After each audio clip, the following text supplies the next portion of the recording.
Olá, olá pessoal, sejam bem-vindos ao nosso canal do YouTube, sejam bem-vindos ao Eu Juridiquei. Eu sou o professor Rafael Paiva, aqui ao meu lado a professora Vanessa Paiva, e hoje nós trouxemos um convidado especial para bater um papo aqui com a gente sobre a advocacia no interior, a advocacia trabalhista, meu grande amigo, o também professor Rafael Camargo. Tudo bom, Rafael? Como é que você está? Eu quero que você se apresente e conte para a gente quem é Rafael Camargo na fila do pão. Conta para a gente. Boa noite, Rafa. Boa noite, Vanessa. É uma alegria estar aqui com vocês. O professor já adiantou, meu nome é Rafael Camargo. Eu sou advogado, graduado em Direito pela Universidade de São Francisco, aqui de Bragança Paulista, no interior. Especialista em Direito e Processo do Trabalho, mestrando em Direito do Trabalho pela PUC. E sou pesquisador do grupo de estudos da Universidade de São Paulo, do GETRAB USP, a qual tenho a honra de ser comandado aí pelo professor Dr. Nelson Manriche. Legal. E tenho alguma experiência aí na advocacia trabalhista e também sou professor da pós-graduação em Direito e Processo da Universidade Presbiteriana Mackenzie, na Boa. qual tenho a honra de formar aí os quadros de docentes. E vim conversar com vocês hoje aí sobre aquele famoso clichê, né? Como comecei. Pois é. E acho que isso é muito bacana, porque na minha época eu procurei quem pudesse me dizer isso. E nós estamos tendo a oportunidade hoje de fazer isso para tantas pessoas que, assim como eu, há 11 anos atrás, estão aí ávidas por ouvir a história de outras pessoas, de repente até servir aí de um estímulo ou de uma motivação, né? É isso mesmo, é isso mesmo. Você sabe, né? Todos nós já tivemos um começo e é muito difícil o começo, né? A gente não sabe o que fazer, como fazer. Por mais que a gente tenha passado 5 anos numa faculdade, muitas vezes estudado para o exame da OAB, a prática ela é bem diferente, né? E a gente sofre muito nesse começo de carreira. A gente não sabe como fazer, tem muita insegurança. Então, essa série aqui de entrevistas é para mostrar para o jovem advogado, para a pessoa que está começando agora essa carreira tão bonita que é a advocacia, o que ela, né, quais são os caminhos que ela pode percorrer, e nada melhor do que a gente falar disso com quem já percorreu o caminho, que é o seu caso, né? Rafael, você é advogado há quantos anos e onde que você advoga? Em que área e em que localidade? Bem, eu sou advogado já há 11 anos, né? Me Boa. formei em 2008 e em 2009 já passei no exame de ordem. E, curiosamente, no meu exame de ordem, eu escolhi direito civil na época. Olha, Eu lembro que a traidor. minha segunda fase caiu uma reconvenção em separação judicial, que é o que existia ainda na época. Sim. E eu sou nascido e criado aqui na cidade de Socorro, no interior de São Paulo, né, e comecei a minha vida na advocacia aqui. Comecei aqui. É uma cidade pequena, tem 45 mil habitantes, e é uma advocacia de interior, né, completamente diferente do que ocorre na capital. A gente vai falar um pouco mais disso depois. Sim. E nesses 11 anos, né, assim como todos os que nos assistem, o começo é claro que é sempre muito difícil, até porque assim, eu não vim de um outro escritório, eu já comecei com o meu desde o início, né? Legal. E a gente vai depois explorar mais isso daí, mas eu era empregado dentro de uma empresa aqui em Socorro, e aí essa empresa tinha um jurídico, e quando eu me formei, essa empresa falou: olha, a gente gosta muito de você, mas a gente não pode pagar um advogado. Então, o que a gente vai fazer? A gente vai ceder um espaço aqui para você poder começar a sua carreira. Que E, legal. basicamente foi assim o início, né? Não sei se a gente vai explorar mais isso. Mas eu sempre tive a tendência da área trabalhista. Até Boa. porque, como que começou isso, né, no direito do trabalho? O meu professor de direito do trabalho, e hoje ele é, curiosamente, ou não, né, por coincidência, ele é pesquisador comigo lá no GETRAB, na USP também, Que legal. e o professor Reinaldo de Francisco Fernandes, um grande abraço. E ele foi meu professor na graduação. E vejam, né, gente, apenas para parênteses, né? Vocês me interrompam a hora que vocês acharem legal. Eu fiz a faculdade como bolsista e sempre com muita, mas muita dificuldade financeira. Olha. E nessa época eu tive um professor, o Reinaldo, de Direito do Trabalho, e a partir do momento que eu comecei a ter aula com ele, eu queria entrar na faculdade para fazer concurso público. Né? Eu queria ser, na época, promotor de justiça. A partir do momento que eu tive aula com ele, aí eu descobri que a minha vida poderia ser muito legal na advocacia. Um professor, né, que acabou me inspirando. Sempre, né? E aí um dia eu cheguei... sempre os professores, né?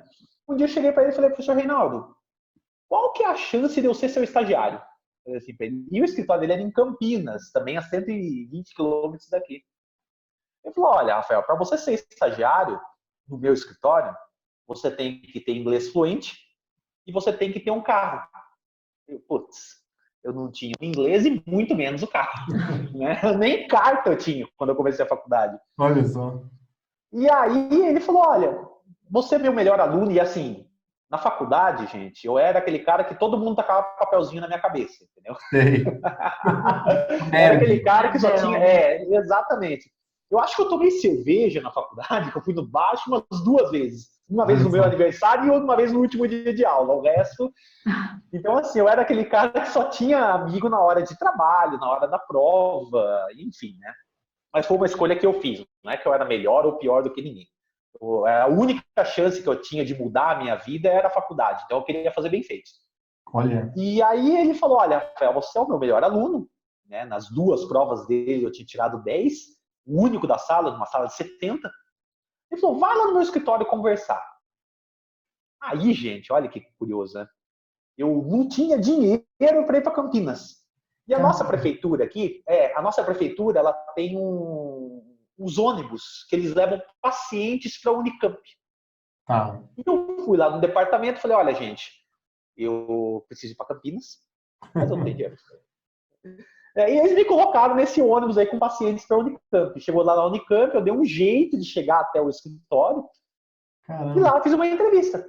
Foi assim, foi bem, né, conturbado, digamos assim, mas eu acho que eu faria tudo de novo, não mudaria nada. Aí no dia e hora marcados eu estava lá na entrevista, a gente conversou. Falou, Rafael, qual que é a chance de você arrumar um carro? Eu falei, Reinaldo, a chance é zero. A chance é zero. Eu não tenho como ter um carro. Eu falei, Reinaldo, deixa eu só falar uma coisa.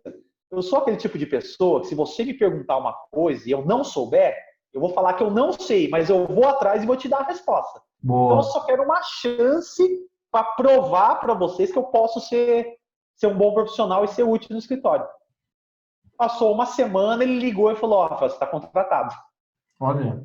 E aí eu comecei a trabalhar no escritório dele no 2º ano da faculdade em Direito do Trabalho. Nossa, foi desde cedo então, né? Sim, desde o 2º ano eu já comecei. Eu procurei começar o estágio o mais cedo possível. Boa. Porque eu sabia que eu ia ter as dificuldades quando eu me formasse. Então a minha meta, na minha cabeça, eu coloquei assim, no 5º ano eu quero estar advogando. Boa. Lógico, observadas as restrições legais, mas assim, eu queria saber fazer uma petição para o advogado só assinar. Boa, legal. Graças a Deus foi assim.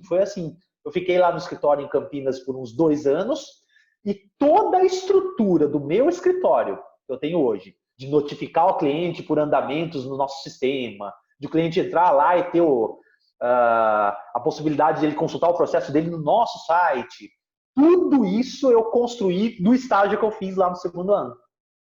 Olha só. Aí por razões econômicas, depois eu acabei, mais uma vez, né, o dinheiro, eu acabei tendo que voltar, porque, assim, gente, são números passados, eu posso falar para vocês e para todos que nos assistem. Em 2005, eu ganhava como estagiário R$500 por mês. Era muito dinheiro. 2005. Não era pouco. Em 2005, eu ganhava R$500 por mês. Tinha gente que pagava para fazer estágio. É verdade, é verdade. Não é? Uhum. O estagiário ele tem esse problema, né? Aqui na minha cidade mesmo, nenhum escritório dá estágio. Eles falam ou que não tem espaço físico, né? Ou falam, se você quiser vir, pode vir, mas é voluntário. E eu ganhava 500 na época. Boa. Só que eu pagava 250 do ônibus para ir todo dia para Bragança e pagava 230 de aluguel. Então, assim, sobrava aí um troquinho no final do mês. Foi bem apertado. E aí, porque por questões assim de problemas familiares, eu tive que vir desse escritório lá em Campinas e voltar para minha cidade de Socorro. E aqui em Socorro tinha dois lugares só que remuneravam o estagiário. Um era o departamento jurídico da prefeitura, Certo. né, daqui da cidade, e outra era essa empresa, uma empresa até de fomento mercantil, de factoring. Tem muita aqui em São Paulo que eu sei. Sim. E eles sempre tiveram um departamento jurídico lá com o estagiário. E aí eu coloquei o meu melhor terninho, que era o único, né, que eu tinha, voltei aqui para Socorro, acho que eu fiquei umas 2 semanas parado e fui nesses 2 lugares. Falei, eu quero trabalhar, continuar na área jurídica, mas não posso deixar de ganhar alguma coisa. E, assim, por uma bênção, eu acabei conseguindo nos 2 lugares e na época eu optei por ficar nessa empresa e aí desenrolou isso. Foi aí que eu fiquei nessa empresa no 4º e no 5º ano. Quando eu me formei, eles fizeram aquela proposta e aí eu iniciei a minha atividade na advocacia. Nossa, que história bonita, hein? Pois é, eu fico imaginando quantas pessoas que têm essa força de vontade e, enfim, não têm a sorte de encontrar uma pessoa bacana para dar uma oportunidade, né? Exatamente. Você é o exemplo tem muita disso. Gente. Muitas pessoas. Doutora Vanessa, tem muita gente nessa luta, né? Vamos dizer assim. O que eu estou falando aqui para vocês, sempre dou palestras motivacionais assim, para o pessoal do ensino médio, para a galera do ensino médio. Boa. Eu vou lá falar o quê? Olha, você não precisa ter dinheiro para estudar. Olha se você quer estudar, também não estou falando que estudar é o correto, mas se é isso que você quer, eu te digo que há boas notícias, né? E assim, às vezes eu vou fazer palestra, gente, em escolas assim da zona rural, que tem 9 alunos na sala de aula e que o futuro deles, eles falam, olha, eu vou me formar aqui, eu vou continuar lá carpindo com meu pai. Não que isso seja um mau trabalho, não é isso. Claro. Mas eu vejo gente que tem vontade de mudar a vida lá e fala, não dá porque eu tô aqui. Pois é. E o nosso objetivo, por já ter vivido alguma coisa, é mostrar para essas pessoas, olha, dá. É possível. Eu tenho orgulho ainda, né? Eu tenho orgulho do nosso país porque a gente ainda consegue realizar o que a gente quer se a gente realmente quiser. Tem que lutar, né? Tem que querer de verdade mesmo. Sim. E é até legal que você estava contando pra gente que até a sua própria entrada na faculdade foi duro também, né? Conta como é que foi aí a sua entrada, como é que você fez para pagar a faculdade. Foi assim, gente. Aqui em Socorro, nós temos uma instituição sem fins lucrativos que chama Corporação de Guias Mirins. Tá. Como é que é? Eles contratam aprendizes e as empresas tomam os serviços desses aprendizes, né? A gente chama carinhosamente aqui como guardinhas. Sei. E eu fui guardinha. Sabe, né? Então. Sim. E eu fui guardinha. E na época que eu passei, tinha um processo seletivo, eu acabei passando em primeiro lugar na época. Legal. E aí eu tinha 16 anos, né? Aí tinha 2 lugares para escolher para trabalhar. Um era na Companhia Paulista de Força e Luz, aqui, a nossa CPFL. CPFL. Isso. E a outra era na Ordem dos Advogados do Brasil, na OAB. Olha. Na CPFL ganhava mais. Aí eu falei, não, eu vou na OAB. Eu vou trabalhar na OAB. Por 2 anos eu trabalhei servindo café para advogado, trabalhei levando Eu não sei se vocês lembram de uma época na OAB que tinha as indicações no convênio da Defensoria Pública. Aqui nós temos isso, né? Um convênio que a OAB fez com a Defensoria Pública e ela faz assistência judiciária. Sim, sim. E eu levava essas indicações de bicicleta para os escritórios da cidade. Só que o que era legal? Eu comecei a ter o contato ali e ali acendeu a chama. Bom. Eu falei, putz, legal, vou fazer direito. Aí eu fiquei pensando, né? Nossa, mas como é que eu vou fazer isso? E na hora eu fiquei tão assim, drenada com a coisa, eu falei, não, eu vou fazer no Largo São Francisco, na USP. Eu quero fazer lá, porque é de graça e, né, vamos dizer assim, tecnicamente a melhor, né? Isso, é a USP. E só que daí eu percebi que a coisa não era tão simples assim. E aí, quando você faz 18 anos, você sai dessa corporação. Então, eu fiz 18 anos, eu tive que sair da OAB. E na época me arrumaram um emprego numa escola estadual, para trabalhar na secretaria. E lá, aí o governo, eu estando trabalhando lá, o governo instituiu aquele programa Escola da Família, que é um programa que mantinha as escolas estaduais abertas aos finais de semana, e lá tinham professores e universitários. Eu lembro. E aí, você lembra, né, disso aí, né? Não sei se tem ainda, me parece que não tem mais. Não tem mais, né? Acho que não. Mas eu lembro que tinha. Eu acho que acabou. Então, isso foi em 2005, 2004. 2004. Aí, muito bem. Aí, olha só, gente, o critério para seleção nesse programa era uma redação, né? E o critério econômico, você respondia um questionário socioeconômico e tinha que Sim. comprovar tudo. Eu consegui o primeiro lugar no estado de São Paulo. Olha! Não, mas o critério econômico, né? Eu tinha lá a renda familiar, que gastava, tinha o mais pobre do estado.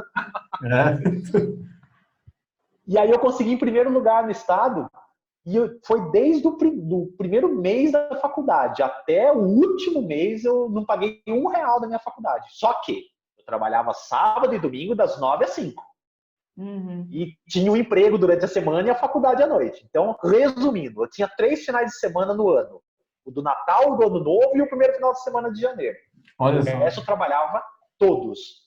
Tudo bem, era um trabalho assim, eu ficava lá na escola, dava aula de italiano, que eu tinha uma turminha lá que eu dava aula de italiano, dava aula de informática, comecei, depois de um tempo, a dar aula de direito. Que legal. Nas escolas que eu trabalhei. Então, assim, eu tinha que estar lá. Era um serviço gostoso, mas eu tinha que estar lá. Enquanto todos os meus colegas de sala estavam descansando, indo no bar, eu estava lá trabalhando. Enquanto alguns estavam estudando no final de semana, eu estava lá trabalhando. E mesmo assim, eu estava me esforçando para ser o primeiro da sala. Né? Olha que legal. Essas são as melhores histórias. Eu costumo falar que se não tem força, se não tem garra, não tem uma história bonita para contar, né? Aquele cara que fez a faculdade, né, com patrocínio, né, que ficou no bar, esse cara, ele não é empolgante, né? E a sua história é muito empolgante, porque muitas pessoas vão se identificar agora ouvindo essa história. Vai falar, poxa vida, eu tô nesse mesmo momento e eu tô desanimado. Pô, não desanima não, olha aqui, ó. Dr. Rafael, um grande advogado hoje, né? Pois é. E aí, Rafa, você se formou advogado, passou no exame da OAB, e aí você foi advogar. Então, eu queria que você contasse pra gente um pouquinho como que é a experiência, porque eu sei que você advoga aí em Socorro e também na capital, né? Como é que é advogar no interior? Quais são as peculiaridades de se advogar na área trabalhista no interior? Pode ficar à vontade para contar aí uma história. Como é que é isso? Conta pra gente. Muito bem. Então, vamos lá. Para a gente ter um panorama legal, eu vou colocar assim, em forma de prós e contras. Para vocês poderem entender. Acho que fica bacana, né? Bom, vou começar da parte favorável, da parte legal. Advogar na área trabalhista ou em qualquer área do interior, primeiro que você já tem uma história de vivência, né? Se for na cidade na sua cidade natal, você já tem um mínimo de contatos ali para começar a advogar. Tem pelo menos a família e os amigos. Né? Acredito que na capital também o começo, acho que seja assim, embora a gente ouça muita história aí, da pessoa que sai do escritório e traz a carteira de cliente junto. Né? Verdade. Muitas histórias desse jeito, nessa linha. Mas aqui, assim, advogado no interior, você tem muitos contatos. Então, a primeira parte é isso, uma rede mínima de contatos para você começar. Boa. A segunda vantagem é o custo baixo. Né? Tanto para abrir o seu escritório, como para mantê-lo. Não tem nem comparação. O valor de um aluguel aqui de uma casa e o valor de uma sala de 35 metros na Avenida Paulista. Né? É verdade. Os valores são gritantes, né? A diferença. Então, assim, aqui você consegue manter um escritório com uma empresa que você tenha de advocacia de partido, por exemplo, que te paga por mês, você já consegue manter aqui. Ah, que legal. A terceira vantagem que me parece que, né, eu verifico é a questão do próprio dia a dia em si. Você não tem trânsito, né? Você perde muito pouco tempo em deslocamento. E a sua qualidade de vida enquanto advogado é bem assim, em relação à capital, eu penso que seja talvez uma das maiores vantagens, né? Na nossa conversa que eu estava tendo aqui com vocês, eu disse, né? Do meu escritório, da minha casa, do escritório, a pé eu levo 4 minutos e meio. Olha. Então, é qualidade de vida, né? Sim. E aqui, assim, até por conta da quantidade de serviço, talvez, né? A demanda que a cidade te ofereça, é muito raro você ficar no escritório até depois do horário. Muito raro. Só se, no meu caso, que sou professor, eu quase sempre fico, né? Porque daí, às vezes eu perco parte do dia dando aula ou vice-versa, né? Preparando aula, de estudos. Então, assim, a qualidade de vida, o dia a dia do advogado do interior é muito tranquilo, o que permite que você tenha mais tempo para se aperfeiçoar e se especializar.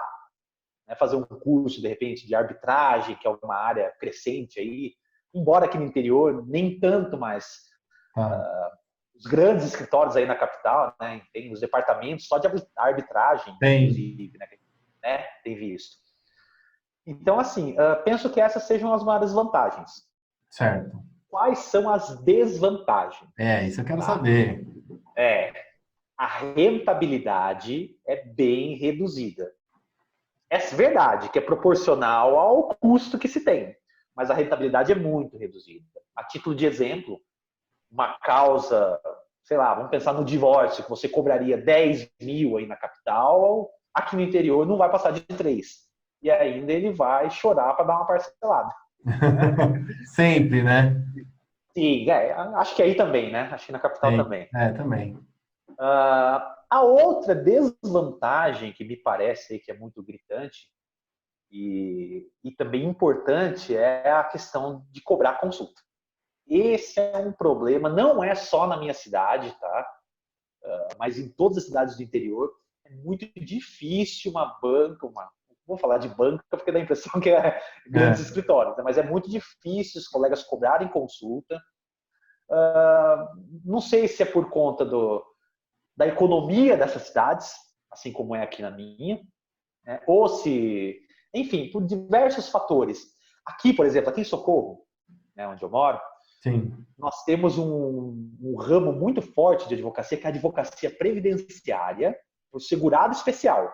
Ou seja, aquele que trabalha na roça, aquele que trabalha no sítio.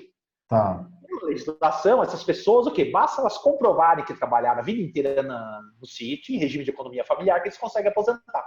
Eles não precisam verter contribuição. Então, assim, aqui em Socorro, por exemplo, 60% da população mora na zona rural. Olha. Eu tenho bairro... da mesma forma que da zona sul à zona norte, aí na capital, eu tenho, sei lá, 30, 40 quilômetros de distância, eu tenho bairros aqui na zona rural que tem 35 quilômetros de distância da cidade. Então tem muita gente, muita gente. E essas pessoas, quando elas vão para o escritório, fica muito difícil de se cobrar consulta. Porque muitas vezes... A área também, né? Previdenciário não costuma cobrar nem em São Paulo, né? Aqui também. Mas eu acho que é um pouco cultural, porque nós temos alunos também na mentoria que são do interior, não só daqui, de Goiás, Brasil inteiro, e eles falam justamente sobre essa cultura de nenhum escritório cobrar. Então, se você passa a cobrar, você perde cliente. É mais ou menos isso. Exato. Porque o outro não cobra, então vou naquele outro que não está me cobrando a consulta. Me parece um pouco cultural. Agora, com relação à área, previdenciário aqui também, é muito raro um escritório que cobre previdenciário, viu? Trabalhista. Difícil, né? Aí vem trabalhista, que eu tô na curiosidade, mas você vai chegar lá. Vamos lá. Eu vou chegar. Deixa eu falar um negócio para você antes. Como que o advogado em Socorro faz para chegar nesse público de aposentadoria especial? Como é que é essa captação? A abordagem, né, do cliente. Olha, por incrível que pareça, assim, a gente vê bons e maus profissionais em todas as áreas. Sim. Né? Aqui, vamos dizer aqui na região, para não falar em Socorro. Aqui na região, muitos colegas, tá? Eles pegaram o carro, puseram na estrada, na terra e foram para o sítio, não tinha jeito. No começo, quando começou tudo isso, há uns 25 anos atrás, até antes disso não tinha muito, né? Mas aí, como que fica a questão da captação? Por incrível que pareça, vem assim, do boca a boca, que funciona. Que funciona muito boca a boca. Sim. O doutor, né? O doutor fulano me aposentou, vai lá que ele é bom. A gente fala assim. Boa. Aqui não adianta se publicar artigo em jornal, não adianta se ter... Para essa área, pelo menos, não adianta. O público é muito específico, né? Isso. Agora, na área trabalhista, a captação aqui ela funciona muito bem com as matérias jornalísticas, porque nós temos um jornal, um único jornal aqui na cidade. Certo. Então, assim, sai toda sexta-feira, é semanal. Quando você é entrevistado, quando você publica um artigo, por exemplo, isso costuma surtir muito efeito aqui. Mas não supera o boca a boca. Tá? Isso vale tanto para o bem quanto para o mal. Se você fez uma coisa que o cliente não gostou, ou então, né, você nem fez uma coisa que o cliente não gostou, mas a sentença foi desfavorável a ele, que é muito comum, nossa obrigação é de e-mail, isso também reflete. Né? Então, o boca a boca aqui na cidade, você tem uma ideia, gente, nós temos uma rua, eu moro aqui no centro, nós temos uma rua aqui na cidade e tem uma pastelaria ali que chama Mini Bar. Né? Essa pastelaria é incrível, gente, das 3 às 5 da tarde, toda a sociedade socorrense está ali, tanto a alta quanto a baixa. Já fazendo network. E tem colega que deixa cartão lá, sabe, no caixa, assim, sabe que não pode. Mas você vai lá, vou tomar um café no minibar. É a hora de você conversar ali e fazer a captação. Que legal. O meu caso... Peculiaridades, né? E são peculiaridades interioranas, vamos dizer assim. O meu caso, o fato de eu ter me tornado professor me ajudou muito. Embora eu entenda que sejam carreiras completamente aí... É uma autoridade muito grande. Né? Cada uma tem o seu caminho, porque a minha advocacia trabalhista ela é mais voltada para o empresário. Eu advogo para reclamadas, né? Legal. Tem a pergunta sobre isso. Depois a gente vai discutir se eu estou do lado certo ou não, mas enfim. Não tem lado certo, né? Não, aquela fama, né? Que o empresário já entra perdendo na justiça do trabalho, aquela coisa, mas isso tem mudado. Depois a gente conversa um pouco mais sobre isso. Tem mudado, e eu queria que você me contasse para o pessoal como é que o advogado trabalhista, porque a gente percebe no bate-papo com os advogados trabalhistas que o grande tesouro para muitos deles é ter contratos com empresas, porque tem aquela rentabilidade mensal. Sim. Como é que um advogado novo hoje, não você que já está há 11 anos, mas um advogado novo que quer começar a advogar para a empresa, qual que é o caminho que ele tem que percorrer? Olha, primeiro, eu vou só fazer uma observação quanto à área trabalhista. Boa. Né, para quem ainda está em dúvida sobre em qual área seguir. Primeiro, lógico, gostar da matéria, não tem dúvida. Se você não gostar de ler a CLT, se você não gostar do artigo 7º da Constituição, você nem chega perto da área trabalhista. Né? E segundo, para quem tem dúvidas quanto aí a como que é a rentabilidade da área, gente, na minha opinião, respeitadas as opiniões em sentido contrário, é a área em que a rentabilidade é a mais rápida do direito. Por 2 razões. Primeiro, para quem advoga por empregado, por reclamante, sim, quase sempre vai ter um acordo. E quase sempre, o reclamante vai ter alguma razão no que ele está pedindo. Tá? E às vezes não por maldade da empresa, porque a empresa ou foi mal orientada, sim, ou, que é muito comum aqui em Socorro, os empresários não respeitam convenções e acordos coletivos de trabalho, dos sindicatos. Mas não porque eles não querem, às vezes, meu contador não me falou. Meu contador não fez isso. Meu jurídico, às vezes, não me falou. Então, assim, quase sempre o empregado entra com algum trunfo na manga. Boa. E, chegando lá, a audiência aqui na minha região tem demorado 1 a 2 meses depois do ajuizamento. Tem sido muito rápido. Olha, rápido. Então, faz o acordo, o advogado já começa a receber. Do lado do reclamante. E do lado da reclamada, gente, você já vai cobrar para defender. Então, veja, é dinheiro rápido dos 2 lados. Que legal. Né? E assim, 80% dos processos trabalhistas terminam no acordo. Por isso que a justiça do trabalho é conhecida como a justiça dos acordos, não é para menos. Então, assim, do lado do empregado, o dinheiro rápido, e do lado do empregador também é rentabilidade rápida. Tá? Agora, para quem está começando, o que eu sugiro? Né? A reforma trabalhista de 2017, ela é notoriamente, a Lei 13.467, né, de 2017, ela é pública e notória que é uma reforma empresarial. E ali nós temos muitas disposições, e eu não vou entrar no mérito se elas são justas ou não, tá? Mas tem muitas disposições que favorecem a vida do empresário dentro da legalidade. Então, assim, o advogado que está começando e que ele quer iniciar na advocacia trabalhista empresarial, a primeira recomendação que eu dou, tenha conhecimento da reforma de 2017. Boa. Aí, sabe, tendo conhecimento, um exemplo aqui, só para vocês terem noção. A reforma de 2017 fala que os prêmios dados pelo empregador ao empregado não integram a remuneração, não entregam o contrato de trabalho e nem nenhuma verba previdenciária. Tá?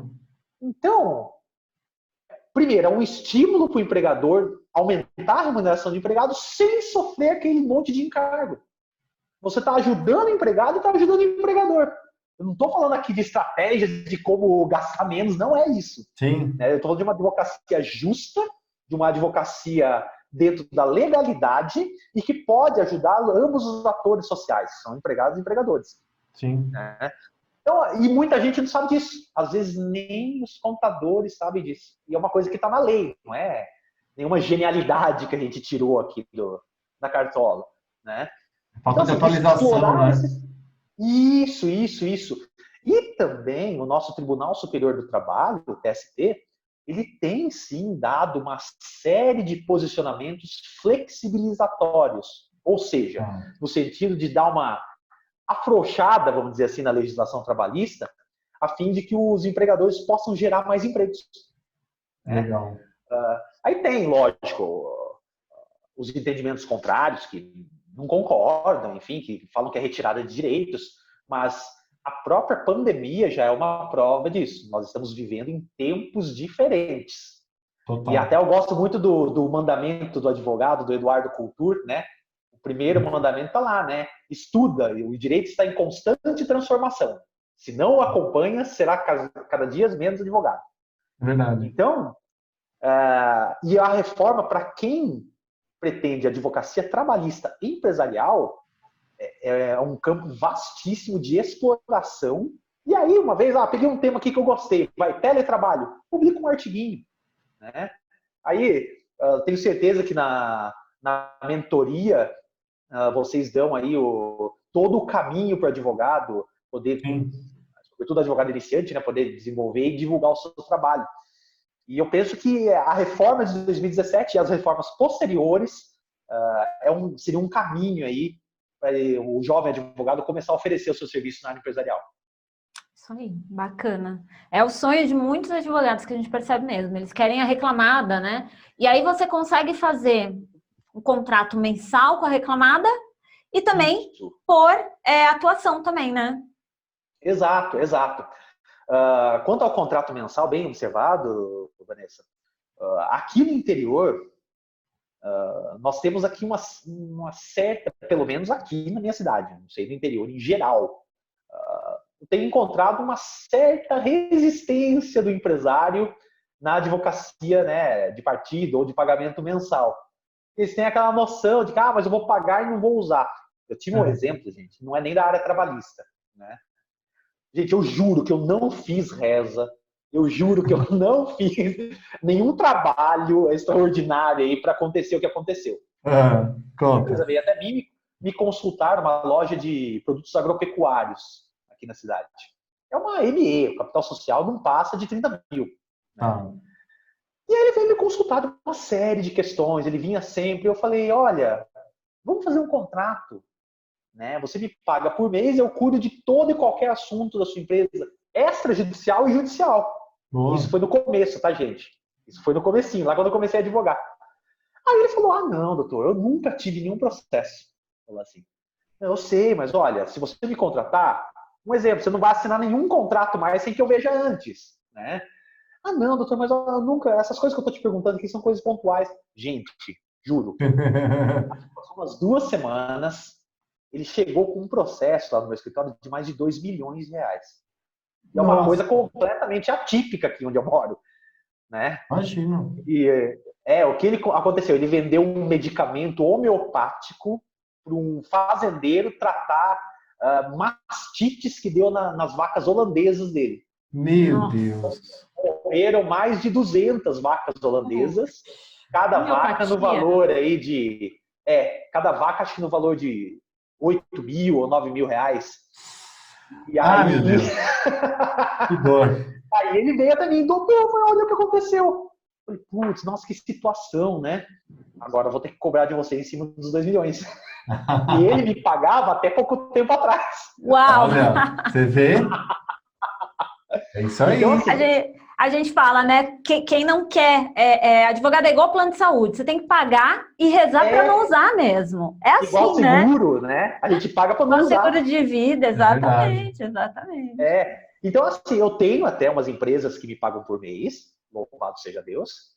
É bom, né? E, na capital, eu vejo um pouco, assim, as empresas olham com os olhos um pouco mais carinhosos para esse tipo de advocacia. Aqui no interior eu tenho, mas não é a regra. Né? Às vezes eles preferem pagar por processo. E aqui, gente, no interior não existe advocacia horista, tá? De pagar por hora, isso aí não existe. Tá, essa é uma coisa mais moderna, né? Uma coisa que a gente está tentando implementar, né? A gente está tentando trazer. É o correto, né? Na área criminal é muito isso, né? Porque às vezes a pessoa vai ficar algumas horas na delegacia lá acompanhando e costuma cobrar, né? Você pode falar melhor do que eu até. Rafa, uma coisa que me gera muita curiosidade, tenho certeza que para quem é advogado na área trabalhista isso é muito importante. Um cliente veio te procurar porque ele quer te contratar mensalmente. Como que é isso daí? O que o advogado tem que levar em consideração para precificar? Que precificação é sempre um tema que é batata de gerar muita dúvida. Como que precifico? Quanto que eu vou cobrar por mês? Se entrar em processo, eu cobro a parte ou já está embutido? Como é que funciona isso? Olha, aqui no interior, pelo menos, né? Sim. A gente pega e faz o quê? A advocacia, esse tipo de contratação, a gente não consegue só consultivo ou só contencioso. Aqui só não, então você vai me assessorar em tudo, em tudo. Então, a primeira observação é o consultivo e o contencioso. Boa. Aliás, quando eles me contratam, eu já falo para eles, olha, o sucesso do meu trabalho vai ser se você não tiver nenhum processo. Sim. Ressalvados os abusos, o papel aceita tudo, né? A gente tem várias situações de abuso, o que tem diminuído muito por conta da regra da sucumbência no processo do trabalho, que veio com a reforma, mas depois a gente fala sobre isso. Então, assim, o que a gente leva em conta? Primeiro, o número de empregados. Esse é o primeiro ponto. Porque através do número de empregados, se eu sei que a empresa tem 30, tem 5, eu consigo determinar o preço. Se ela tem 5 empregados, o máximo que vai acontecer é ela ter 5 processos. Pelo menos no momento da contratação, ressalvada aí uma teoria da imprevisão depois, né? Mas eu levo em conta o número de empregados. Legal. E eu costumo adotar para mim, eu faço o que eu denomino de check-up jurídico na empresa antes de dar o preço. Tá? Então, antes de dar o preço, eu faço questão de visitar. Eu vou lá. Eu tenho um pesqueiro. Aqui nessa nossa cidade tem muito pesqueiro. A hora que vocês puderem vir, venham. É um prazer receber. É muito gostoso. E tinha um pesqueiro que quis me contratar. Eu fui lá no pesqueiro. Só que eu vou aí no sábado, quando estiver lotado. Eu quero saber como que é. Porque, assim, a outra peculiaridade, no meu escritório, nós somos em 3 sócios. Né? E a área trabalhista é minha. Só que, em regra, é muito difícil a empresa contratar para pagar mensal só o trabalhista. Quer tudo, né? Eles querem tudo. Mas eu vou falar por mim. Então, eu vou lá, eu vejo o número de empregados e vou lá sentir como que é o estabelecimento. Né? Com base nisso, eu vejo como que a situação de todo mundo. Tem quantos empregados? 5. 2 sem registro e 3 com. Aí já começa a ver aí a probabilidade de demanda que esse cliente vai me trazer. E com base nisso a gente fixa, mas nunca. No começo eu até fazia, gente, mas nunca inferior a salário mínimo. Ou pelo menos tendo o salário mínimo como parâmetro. Boa. É a dica que eu dou, porque já aconteceu, eu tenho uma empresa que advoga comigo, está comigo até hoje, desde quando eu comecei ela está comigo, uma loja de imóveis. Olha. E lá a gente deu um valor cheio. Foi o pior erro que eu fiz na minha vida, porque ele ficou por 5, 6 anos querendo pagar só aquele valor, a gente sabe. R$1.000 hoje é algum dinheiro, daqui a 3 anos não é mais nada. É verdade. Olha, que boa dica essa, hein? Boa dica, bacana. Sempre tomar como parâmetro o salário mínimo. Mudou o salário, mudou o seu. Muito bom isso, boa dica. Bacana. Reajuste, né?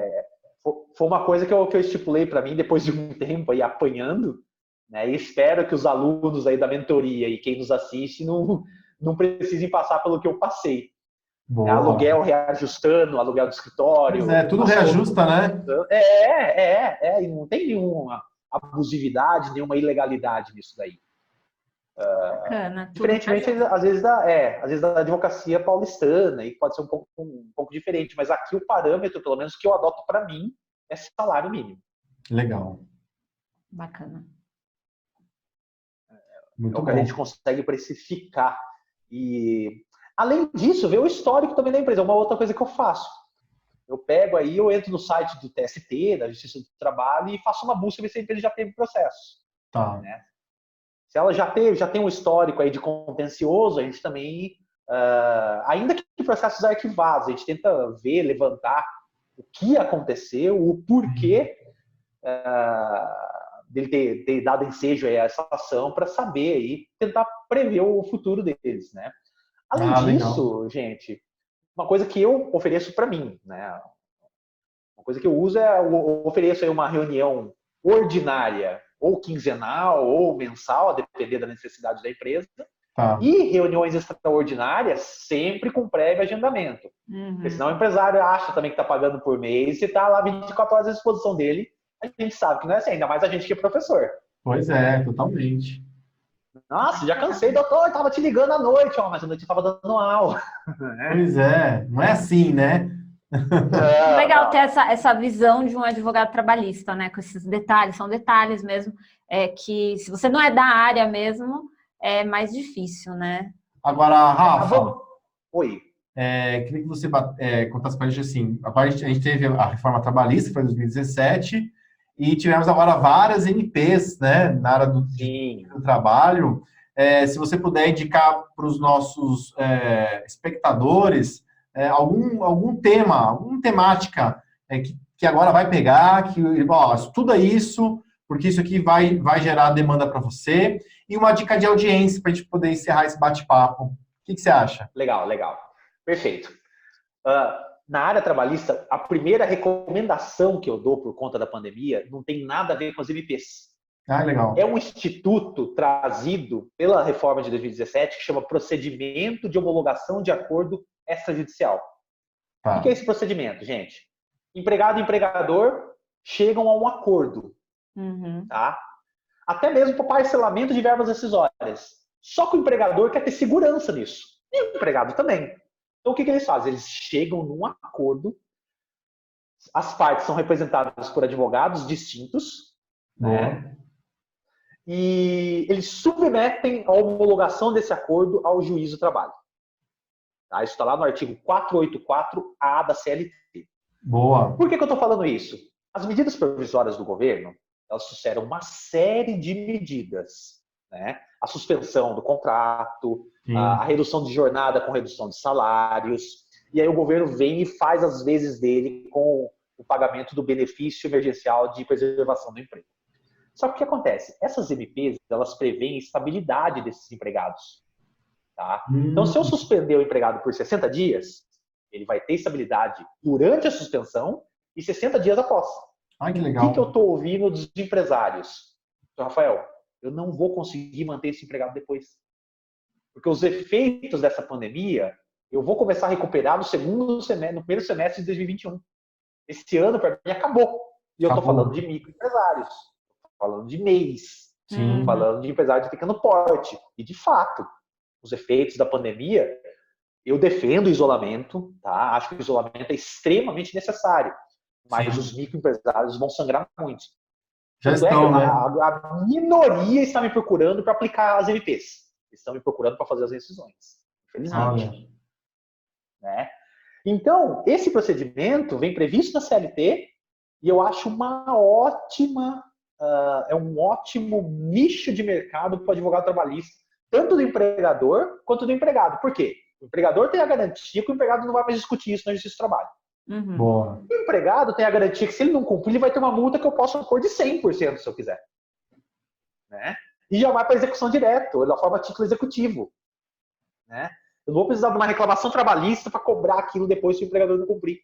Já posso entrar direto para a execução. Exato, então é uma dica que eu dou. Boa, A segunda dica com relação a Covid-19 e medidas provisórias. Está havendo uma discussão imensa entre os estudiosos de direito, até lá na USP a gente está discutindo isso aí no nosso grupo de pesquisa, sobre se a pandemia é ou não caso fortuito, força maior. Excelente discussão. E se é ou não o fato do príncipe, que é uma hipótese lá prevista na CLT de rescisão do contrato. Eu já adianto que não é uma coisa nem outra. Tá? Não é força maior e não é fato do príncipe. Depois a gente faz uma live aí para tentar explicar isso daí, que só esses dois temas dariam 2 vídeos. Quero. Mas o que acontece? Muitas empresas, às vezes até contra a nossa orientação, estão fazendo a rescisão dos contratos dos empregados por força maior. Qual é o reflexo disso? Eles estão pagando metade da indenização da FGTS. Tá? Se a rescisão for por força maior, a indenização de 40% é devida pela metade. Só que o que está acontecendo agora? Está batendo lá na Caixa Econômica, a Caixa Econômica Federal está chegando, olha, não posso autorizar o saque da FGTS, porque a força maior depende de reconhecimento judicial. Olha. Entende? E aí, então, o que o advogado faz? Aí o empregado tá voltando na empresa, não consegui sacar. Não posso fazer mais nada, procure seus direitos. Puta, aí vem o advogado. Exato. Tanto a empresa vai precisar e o coitado do empregado aí que foi, assim, a falta de palavra melhor foi lesado nessa situação. Né? Então, assim, é a grande discussão. Isso. Às vezes falta de conhecimento, às vezes deu um se colou lá no coitado do empregado, né? E veja, gente, eu tô falando isso porque eu sou advogado de empresas, tá? Sim. Tem muito empresário que tá abusando da situação e se aproveitando, vamos dizer assim. Imagina. Né? Bom, com relação... Aí tem agora também a última decisão do Supremo, que decidiu que não é necessária a autorização sindical para celebração da suspensão e da redução de jornada com redução de salários, tá? A medida provisória, o parágrafo 4º do artigo 11, ela prevê que a empresa deve comunicar o sindicato, mas é só comunicar. Não necessita da autorização, como havia sido concedido na liminar do ministro Ricardo Lewandowski. Tá. Ok? Então são as questões pontuais aí que eu faço com relação às MPs. Eu não sei quanto tempo a gente tem. Com relação à audiência. Audiência, vamos lá. A audiência tem que dar medo do pessoal, né? Primeiro lugar, gente. Primeiro ponto. O local de sentar é diferente da justiça comum. Pode parecer besteira. É verdade. Mas eu já vi dar BO em audiência por causa disso. Tá? Na justiça do trabalho, o reclamante senta do lado esquerdo do juiz. E a reclamada do lado direito. Macete para lembrar. Do lado esquerdo está o empregado, fica do lado do coração do juiz. Ele está protegendo. Do lado direito da empresa. O braço direito é mais forte por causa da porrada. Então, bom macete, gostei. Lado esquerdo, empregado, proteção do juiz. Lado direito é a mão mais forte. Para bater. Né? Exatamente. Vale ressaltar que, com o advento da reforma trabalhista, a contestação pela reclamada pode ser apresentada até a audiência no processo judicial eletrônico. Por que eu estou falando isso? Até antes da reforma, nós tínhamos uma regra meio nebulosa. Cada tribunal estava falando de um jeito. O TRT da 15ª região falava que tinha que estar a defesa protocolada 2 horas antes da audiência. Aí você ia em São Paulo, algumas varas falavam que era alguns minutos, outras até 24 horas antes. Agora não. Eu posso levar o token lá, os documentos, se eu quiser ter fortes emoções e protocolar na hora que chamar, eu posso fazer. Caramba! Uma observação, a nomenclatura das partes, reclamante e reclamada. Boa. É assim por conta da origem histórica da Justiça do Trabalho, que era um órgão do Poder Executivo. Né? Então o empregado ia lá reclamar os seus direitos perante as juntas de conciliação e julgamento. Né? Então isso é uma herança histórica da Justiça do Trabalho, por isso que chama reclamante e reclamada. Que legal. Poxa, Rafael, tá errado eu colocar autor e réu na petição? Não tá. Mas é uma questão de tradição histórica aí da Justiça do Trabalho. Né? Ainda na audiência, a ordem segue mais ou menos a mesma linha do CPC, né? Só que nós temos algumas peculiaridades. A primeira é a tentativa obrigatória de conciliação no início da audiência. Sim. E ao final da instrução tem mais uma tentativa obrigatória de conciliação. Certo? O juiz deve, não é faculdade dele, ele deve propor a conciliação. Só que na segunda tentativa, na última, ele pode levar em conta a prova produzida em audiência. Né? Pode. O depoimento pode. Ele fala, olha, doutores, o senhor viu aqui, reclamante, a sua prova não foi tão favorável, você não quer aceitar a proposta da empresa? Ele pode fazer isso, então. Ele pode fazer legalmente.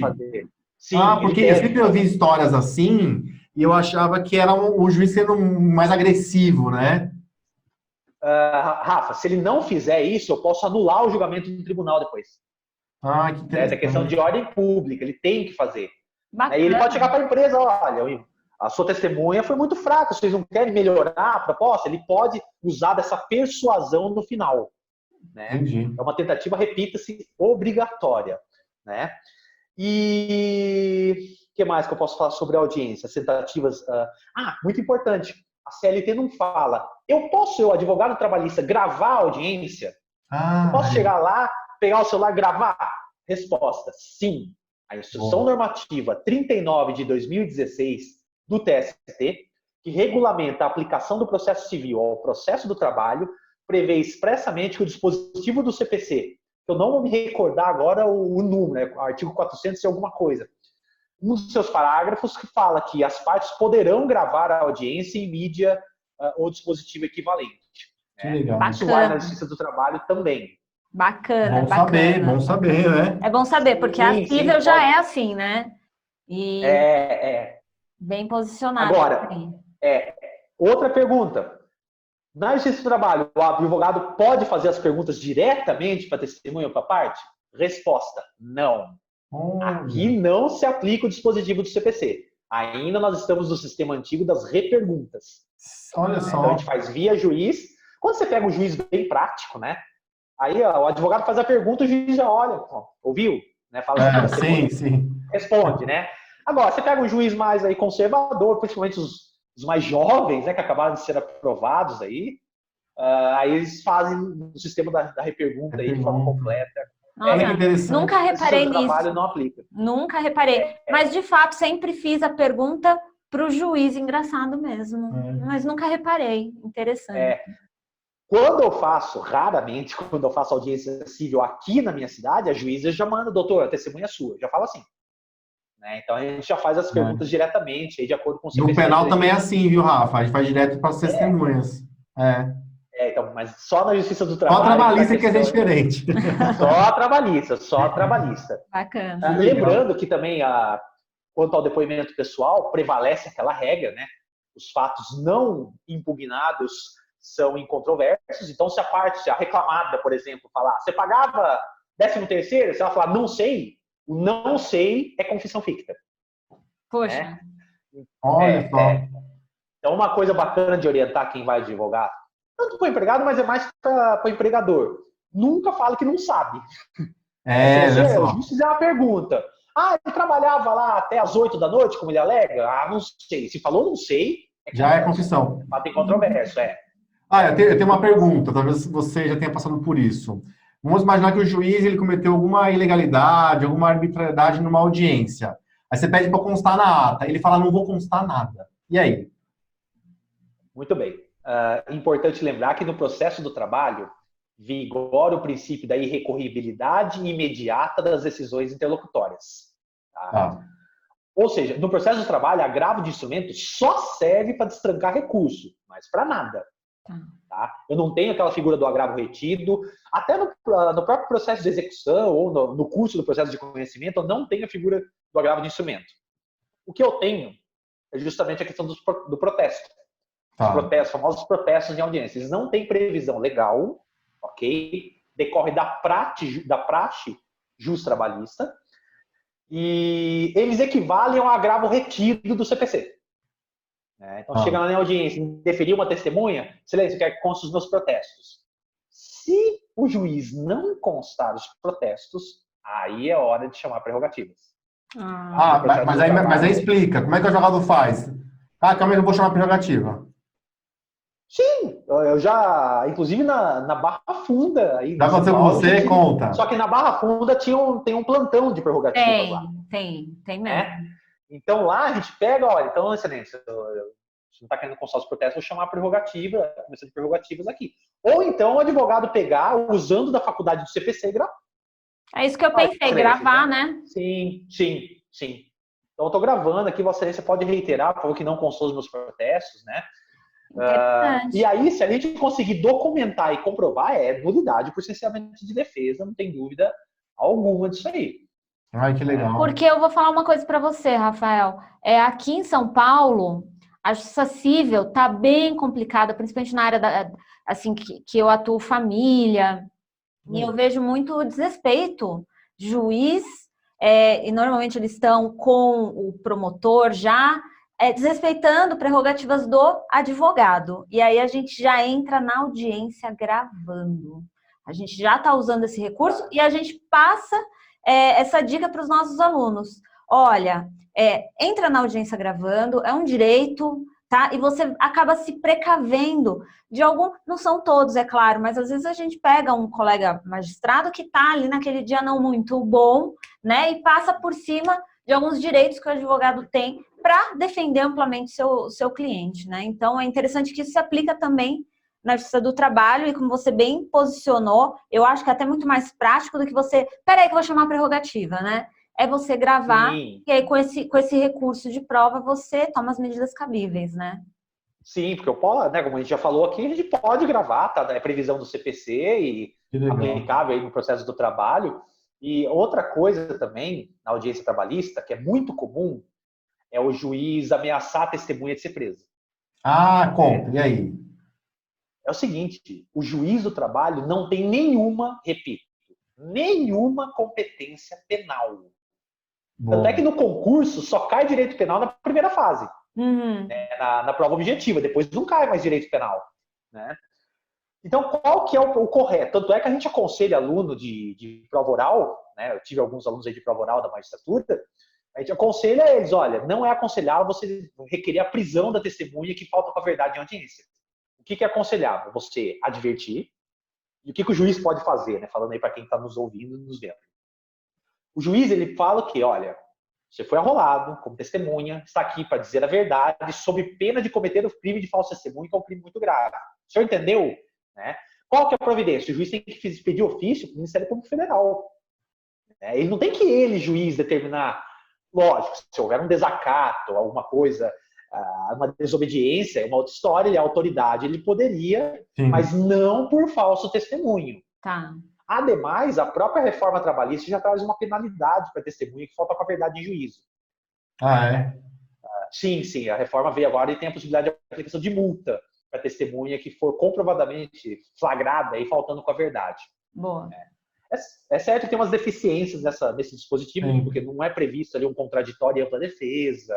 O juiz está sendo muito questionado aí no Justiça do Trabalho, não deu tempo de chegar no TST.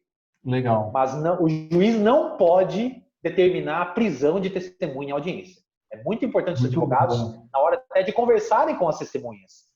Gente, já foram depor? Não, o juiz vai falar assim, mas fiquem tranquilos. Você não vai sair preso de lá. Porque tem juiz que fala o quê? O senhor for arrolado como testemunha, se o senhor mentir, o senhor pode ser preso. Você pode ser preso? Pra gente que tem algum conhecimento, a gente sabe, pode ser preso. E pro leigo que tá lá? Fica com medo, né? E pronto. A testemunha às vezes está lá para falar a verdade, só que fica com medo e no nervosismo. A gente tem os intervalos lúcidos, como eu costumo dizer, né? Das pessoas, até a gente fica nervoso em prova, em aula, a gente tem branco. Sim. Acaba prejudicando o depoimento da testemunha, às vezes até da própria parte. Totalmente. Nada a ver. Olha que legal. Nossa, dicas valiosíssimas. Hoje foi uma aula, hein? Você vai ter que voltar, que cara. isso, imagina.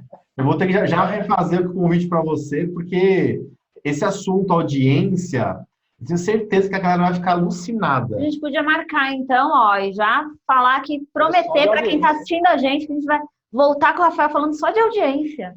Porque eu tô lembrando aqui das audiências que eu fiz trabalhista, logo, começo de carreira é uma coisa, né? Que a gente faz de tudo.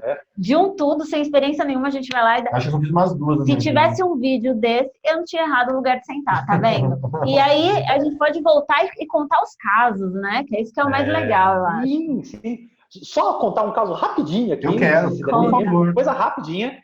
E foi no começo de carreira, né? E é uma dica para quem está começando. Boa. fizemos um acordo na audiência, sentamos e fizemos um acordo. Aí o juiz virou para mim, falou, doutor, quer discriminar as verbas? E eu não sabia discriminar aquele as verbas. frio na barriga. Era um acordo, é um acordo pequeno, é um acordo pequeno, é um acordo acho que de 10 mil reais, alguma coisa assim, era um acordo pequenininho. Aí, na hora, eu falei pro advogado da parte contrária, falei, doutor, pode discriminar. Só que qual que é a dica? Excelência? Boa. As verbas nos termos do artigo 28 da Lei 8.213, de 91. O que é isso? Esse artigo 28 fala o que é verba indenizatória e o que é verba remuneratória. Olha, pronto. O juiz já fala, discriminação na forma do artigo 28, que faz o sistema da discriminação das verbas. Essa acontece dica muito. Matadora. Já aconteceu comigo. Você falou, me deu aquele frio na barriga que eu senti naquela hora. Você fica assim, né? De fato, é ridículo isso. Pedir para o advogado fazer isso ali na lata, ao vivo e a cores, né? Os bons juízes legais, vamos dizer assim, vou falar bom juízes, né? Vai que a Renata Orsi esteja assistindo a gente aí, Renata Sabino, um grande abraço. Mas eles são juízes bons. Alguns juízes eles pegam para facilitar o acordo. Eles falam assim, olha, doutores, vamos fazer o acordo nesse valor? A gente pega, tem pedido de dano moral? Tem. A gente pega e joga como verba indenizatória. Por quê? Facilita para a empresa. Ela não vai ter INSS depois. Entendi. E nos acordos, até um determinado valor, eu consigo fazer isso sem sequer intimar a União. Então, aí é o magistrado ajudando aí na composição, né? Na formalização do acordo. Nossa, Rafa, excelentes dicas. Já fica aqui nosso convite para um bate-papo para falar só de audiência, porque eu acho, isso é um papo legal, que não tem ninguém melhor para falar de prática de advocacia do que o advogado. O advogado é o grande guerreiro que está lá no campo de batalha. É o protagonista, né?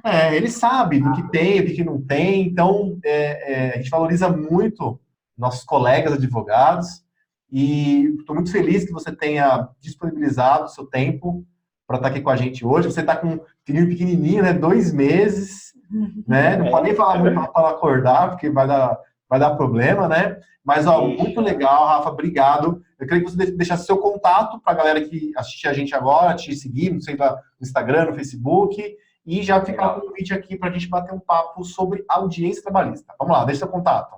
Legal. Agradeço a vocês pelo imerecido convite.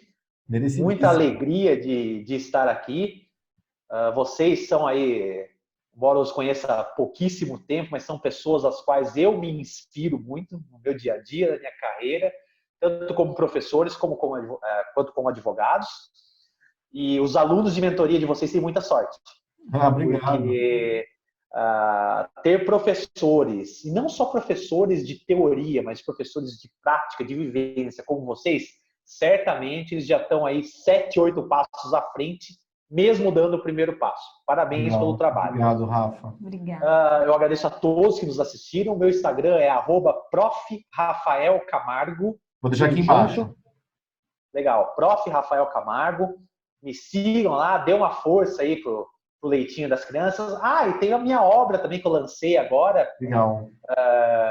Um resumo de processo do trabalho pela editora JH Mizuno. E lá eu tenho um capítulo dedicado só à audiência, né? Opa, e fica a dica então de livro, ó. Eu fui coautor da obra junto com a procuradora do trabalho, a doutora Carolina Hirata, né, professora aí de diversos cursos. E tá aí já disponível nas melhores livrarias e nos sites também. Boa. E é isso aí, gente. A gente segue à disposição e é uma alegria poder ajudar quem está passando por aquilo que a gente já passou aí um dia. Legal, muito obrigado. Obrigada. Vou deixar aqui embaixo as informações para quem quiser te seguir lá no Instagram. Sigam ele lá no Instagram, enchem ele de perguntas, que o professor gosta de aluno, né? E também vou deixar o link para vocês comprarem a obra dele aqui também. E se você gostou desse vídeo, assine o nosso canal, Eu Juridiquei, curta esse vídeo, comente, faça a sua pergunta para o próximo encontro que a gente vai ter aqui com o professor Rafael e também ative o sininho para receber as notificações de novos vídeos. Muito obrigado pela sua atenção, até o próximo vídeo, beijo, abraço, até mais, tchau, tchau. Tchau, tchau.